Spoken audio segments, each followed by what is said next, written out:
Hi viewers, welcome to our channel. ప్రస్తుతం మనతో పాటు సీనియర్ జర్నలిస్ట్ దాము బాలా సార్ ఉన్నారు. వారితో మాట్లాడదాం.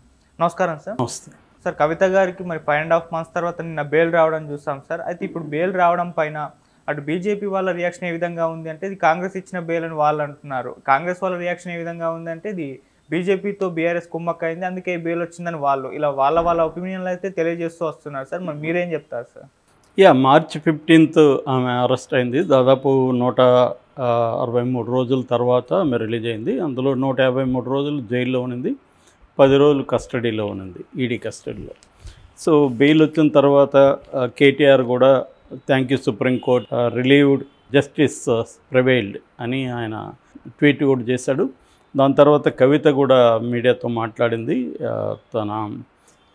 ఆమె చెప్పింది కూడా ఏంటంటే, నేను తెలంగాణ బిడ్డను, నేను కేసీఆర్ బిడ్డను, నేను తప్పు చేయలేదు, నేను వడ్డీతో సహా దీనికి చెల్లిస్తానని ఆమె చెప్పింది. డైరెక్ట్గా వీళ్ళెవరు కూడా బీజేపీని కానీ మోడీని కానీ ఏమీ అటాక్ చేయలేదు.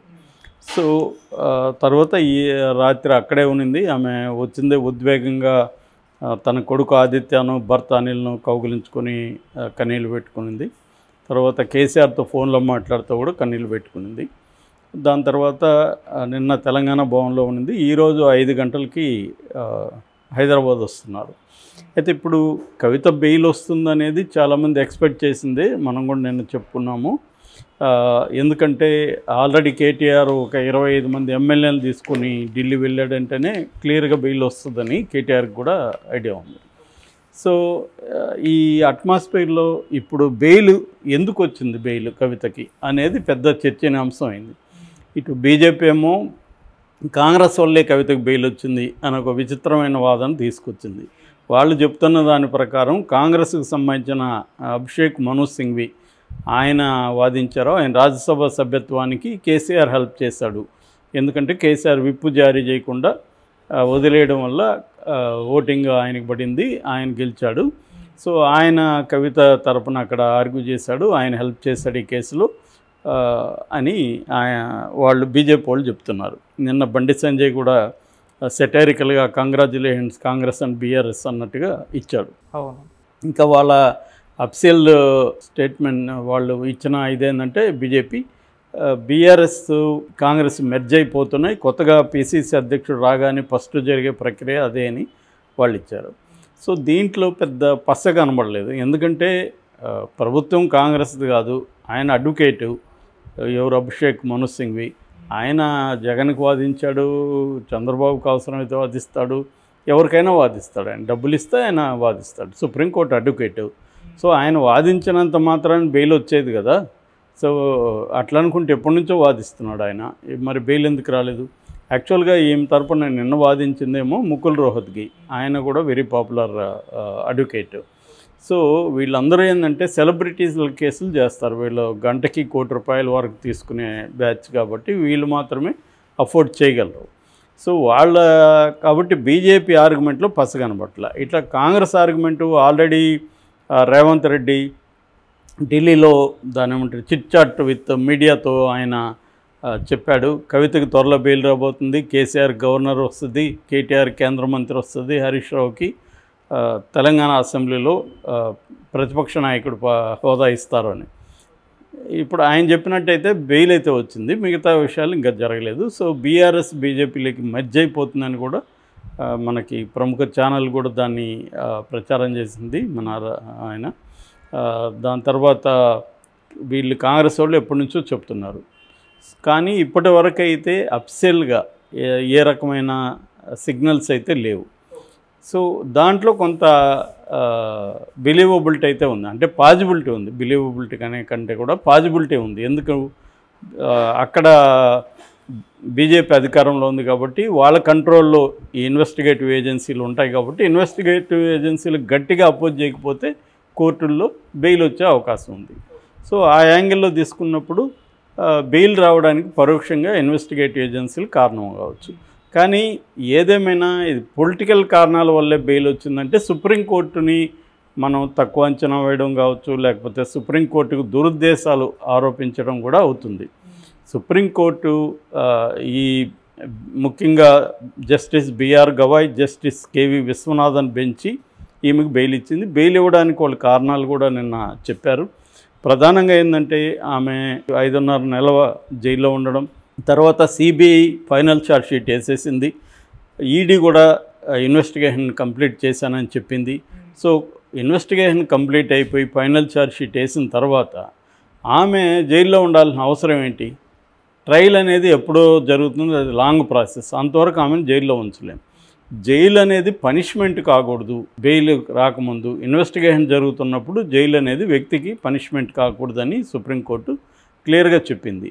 Article 121 of the Indian constitution ముఖ్యంగా right to life and right to personal liberty అనేది నొక్కి ఒక్కానిస్తుంది. సో ఆ ఆర్టికల్కి ఇది భిన్నం అనేది సుప్రీంకోర్టు గతంలో కూడా మనీష్ సిసోడియా కేసులో చెప్పింది, ఇప్పుడు చెప్పింది. ఇక రెండవది, మామూలుగా బెయిల్ ఎందుకు ఇవ్వకుండా ఉంటారంటే ప్రధానంగా 2-3 కారణాలు ఉంటాయి. ఒకటి ఫ్లైట్ రిస్క్ అంటారు. ఫ్లైట్ రిస్క్ అంటే విదేశాలకు పారిపోతున్నాయి. దానికి ముకుల్ రోహత్గి వాదించాడు, ఫ్లైట్ రిస్క్ ఉండదు ఈ విషయంలో, ఎందుకంటే ఈమె గతంలో మాజీ ఎంపీ, ఇప్పుడు సిట్టింగ్ ఎమ్మెల్సీ, కాబట్టి ఈమె విదేశాలకు పోవడం అనే మాట ఉండదు, కాబట్టి ఆమె పారిపోదు. రెండవది సాక్షుల్ని, సాక్ష్యాధారాలను తుడిపేస్తుంది, సాక్షుల్ని బెదిరిస్తుందని, ఆ పొజిషన్లో కూడా ఆమె ఏమీ లేదు. ఇక 4వ కారణం, ఈమె బయటికి వెళ్తే మళ్ళీ సేమ్ క్రైమ్ చేస్తుందని, సేమ్ క్రైమ్ చేసే పరిస్థితి కూడా లేదు. ఇవన్నీ జనరల్గా ఈ 4 కారణాలతో బెయిల్ రిజెక్ట్ చేస్తుంటారు. ఈ కారణాలు ఈ విషయంలో లేవనేది ఒకటి. నెక్స్ట్ ఏంటంటే ఈమె మహిళ కావడం. యాక్చువల్గా ఈమె మహిళ కావడం వల్ల బెయిల్ ఇవ్వచ్చు అని ఆ పిఎంఎల్ఏ చట్టంలోనే సెక్షన్ 45(1)లో ఉందన్నమాట. అంటే ఎవరైనా మహిళ అయినప్పుడు వాళ్ళని మహిళ కాబట్టి కన్సిడర్ చేయొచ్చని. బట్ ఆయన కృష్ణకాంత్ వర్మ అనుకుంటా, మన హైకోర్టు, ఢిల్లీ హైకోర్టు జడ్జి, ఈ కండిషన్కి ఆయన ఒప్పుకోలేదు. ఎందుకంటే ఈమె చదువుకున్నది, ఈమె వల్నరబుల్ ఉమెన్ కాదు, ఈమెకి బ్యాక్గ్రౌండ్ ఉంది కాబట్టి ఈ క్లాజ్ వర్తించదు అని ఆయన చెప్తే సుప్రీంకోర్టు హైకోర్టు తీర్పుని తప్పుపట్టింది. చదువుకున్నంత మాత్రాన ఈ క్లాజ్ వర్తించదంటే ఇంకా దేశంలో చదువుకున్న ఉమెన్కి అంతా వర్తించదు అన్నట్టే కదా, కాబట్టి విచక్షణ చూపించి మనం మాట్లాడాలి అని కూడా సుప్రీంకోర్టు అనింది. ఇక 4వది నో రికవరీ ఆఫ్ మెటీరియల్ ఇదన్నమాట, గెయిన్ అంటే దాని ఏమంటారు, ప్రొసీడింగ్స్ ఆఫ్ క్రైమ్ అంటారు. ప్రొసీడింగ్స్ ఆఫ్ క్రైమ్ అంటే ఒక క్రైమ్ చేయడం వల్ల ఏమి లబ్ధి పొందారో ఆ లబ్ధి పొందిన, ఇందులో అయితే ఇది ఫైనాన్షియల్ క్రైమ్ కాబట్టి 100 కోట్లు లబ్ధి పొందారంటున్నారు. ఆ 100 కోట్లకు సంబంధించి డబ్బు రికవర్ అనేది దీంట్లో లేదు. మనకి చంద్రబాబు కేసులో కూడా అదే కదా, మనీ ట్రయల్ అనేది వాళ్ళు చూపించలేకపోయింది సిఐడి. ఇక్కడ కూడా అదే, ఆ మనీ ట్రయల్ లేదు, ఆ డబ్బు రికవరీ ప్రొసీడింగ్స్ ఆఫ్ క్రైమ్ లేదు. నెక్స్ట్ ఐటమ్ వచ్చి పిక్ అండ్ చూజ్ అప్రోచ్ అని సుప్రీంకోర్టు అనేది.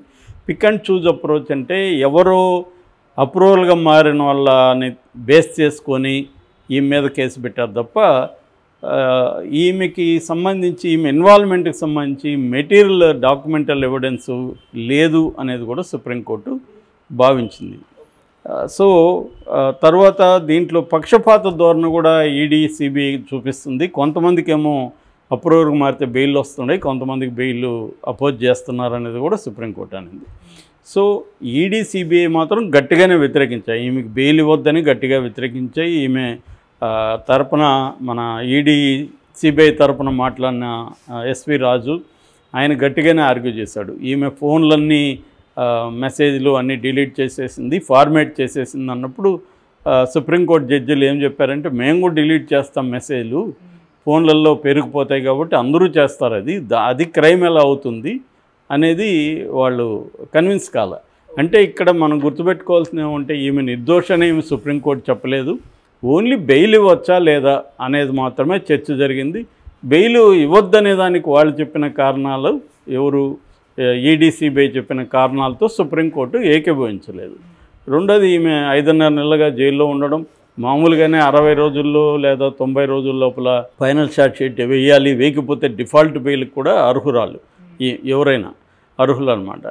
ఆ యాంగిల్లో కూడా సుప్రీంకోర్టు దీన్ని కేసు మెరిట్స్ని బట్టి బెయిల్ ఇచ్చింది తప్ప దీని మీద బీజేపీ ప్రెజరు, కాంగ్రెస్ ప్రెజరు ఉందని చెప్పడం అయితే కరెక్ట్ కాదు. క్లియర్గా సుప్రీంకోర్టు కేసు మెరిట్స్ని బట్టే ఇచ్చింది. ఎందుకంటే మొన్ననే మనకు మనీష్ సిసోడియాకి ఇచ్చింది, మరి ఆప్ ఏమన్నా బీజేపీతో కుమ్మక్కైందా? లేదు కదా. అట్లా అంటే ఇప్పుడు ఆయనకు కూడా వచ్చేయాలి కదా.